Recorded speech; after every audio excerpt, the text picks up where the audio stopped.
Hey folks, and welcome back to Glenn and Adrian's Rock Talk. That's Adrian. And that's Glenn. And today we are going to dive headfirst into the world of Yes.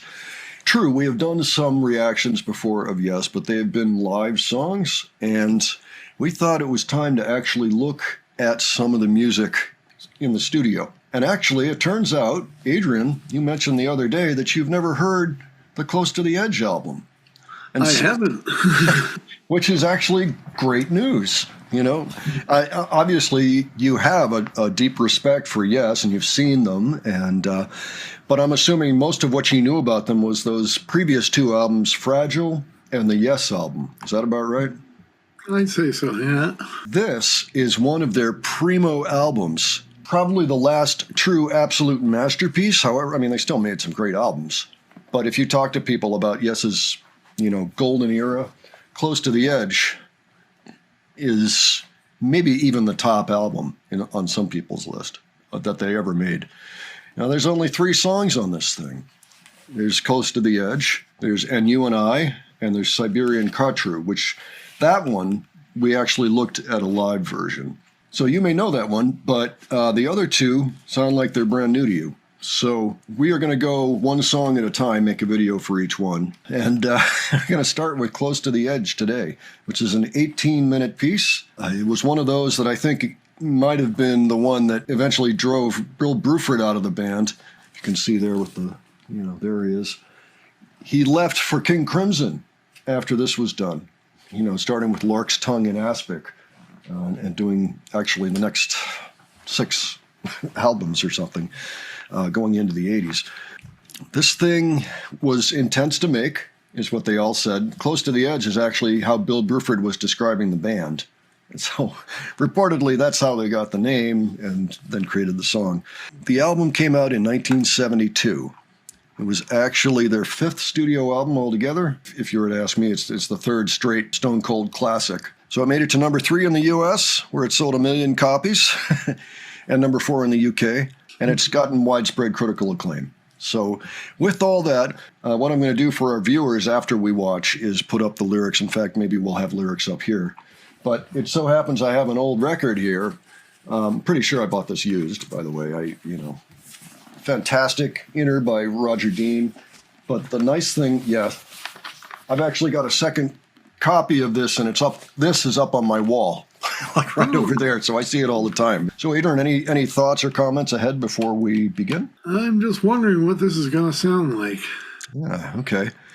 Well, this one you definitely have to settle in.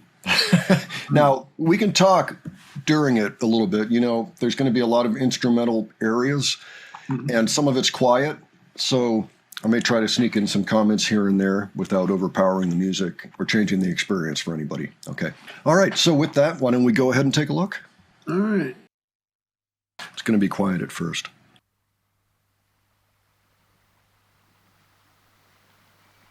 Apparently what we're hearing here is a 40-foot long tape loop that they made.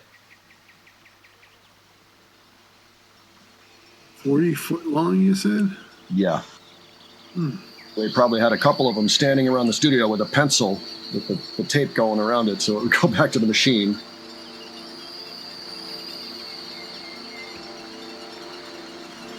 The 70s, man. I guess so.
Mellotron and sitar time.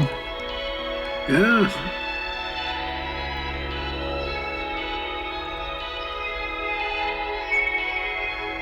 Can't believe I've never heard this before.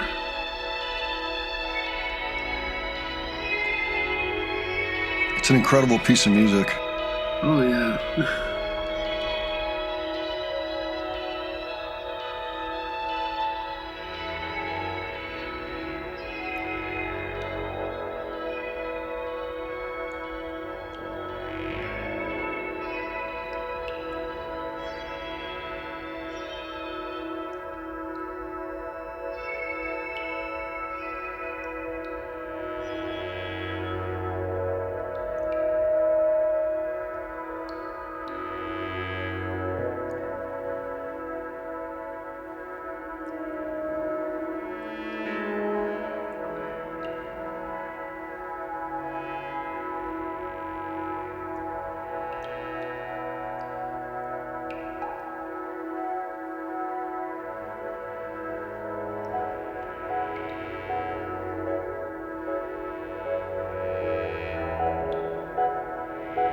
That's a church organ. Mm-hmm.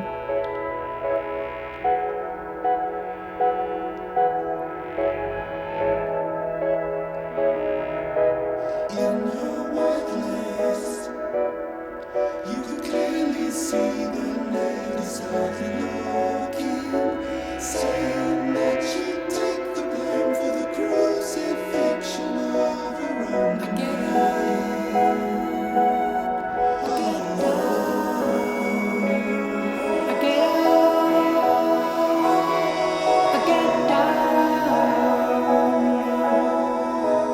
Million people barely satisfied. 200 women watch one woman cry. Too late. The eyes of honesty cannot change. How many mysteries do we deceive each day? I get up, I get down, I get up, I get down. In charge of who is there, in charge of me. Do I look gone blind?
I think we're back to our 40-foot tape loop here.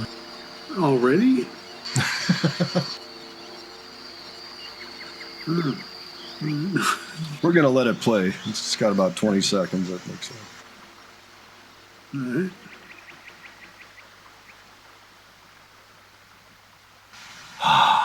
It ends the same way it began, with that 40-foot loop. That's right. That's right. So you could technically, if you wanted to, you could play the song forever. Anyway, what did you think, Adrian? Oh, God, I can't believe I never heard this song before. It sure doesn't feel like an epic song because, it's not boring.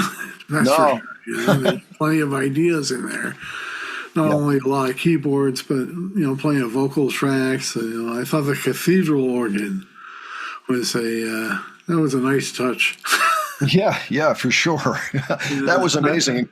Yeah, I kind of wished I had like plastic Dracula teeth or something. Those little fangs. Obviously, they went to a church to record that because that's what you had to do back then. You didn't have a sample, in 1972. This turned out to be a really tough thing for them to do. Little note, though, about how they wrote and arranged the song. They do it, as Bill Bruford said, by committee. In other words, you put your part out there, and then the rest of the band decides if that's going to stay the way it is or if they're going to make changes to it. And then you got to adhere to the changes. Now, this is actually exactly the way The Warning does it, another band that we covered quite a bit on this channel. So that was an interesting parallel for me. But I guess that really took a lot of the joy out of it for Bruford, and that's why he wanted to go to a more improvisational unit after this in King Crimson, But so that was the thing.